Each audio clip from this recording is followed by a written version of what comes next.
So here we have the Vauxhall Grandland X on a 69 plate. I'm going to start off by hopping inside the car and running through some controls first of all. Just briefly before we jump inside the car, I think it's well worth seeing the boot space that we have available to us. As you can see, there's plenty of it.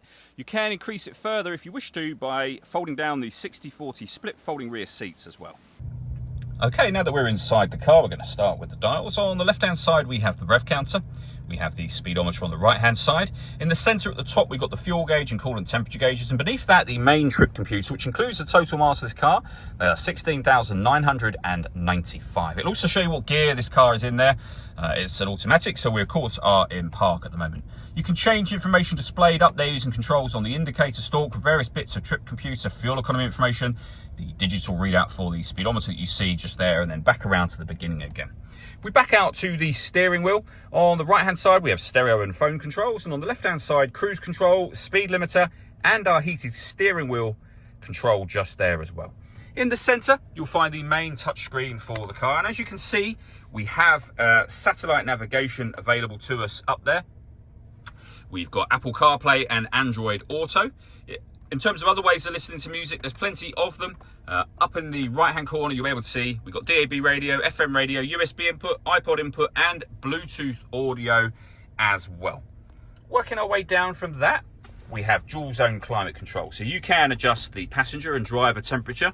You can increase and decrease the fan speed. You can determine what direction you'd like the air to be distributed in. And when you're happy with those settings, you can turn your air conditioning off and back on from here, or hit auto. The car will now take control of the direction of the air and the fan speed to maintain those temperatures. Any manual adjustment will override that straight away again. We've got a heated driver's seat with 3 heat settings, the same for the passenger. We've also then got an air-conditioned seat with 3 settings for both driver and passenger as well.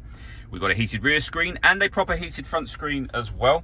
Below that, if I move the gear lever out of the way, you can see that we've got storage inside here along with a USB input and 12-volt charging socket.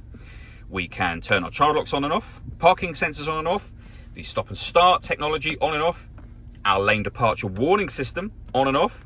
We can also reset the tyre pressure warning system from here and turn our traction control off as well. And then we have the gear lever for the fully automatic gearbox. The last thing I wanted to mention is the panoramic glass roof. That will open remotely. You can stop that at any point you wish to by taking your finger off the button. The glass itself is fixed, but as you can see, that lets in a huge amount of extra light to the cabin area. All that leaves me to say is thank you for taking the time to watch this video. If you'd like to come see this ULEZ compliant car for yourself and have a test drive, please feel free to call either of our MJA sites. We'd love to hear from you soon.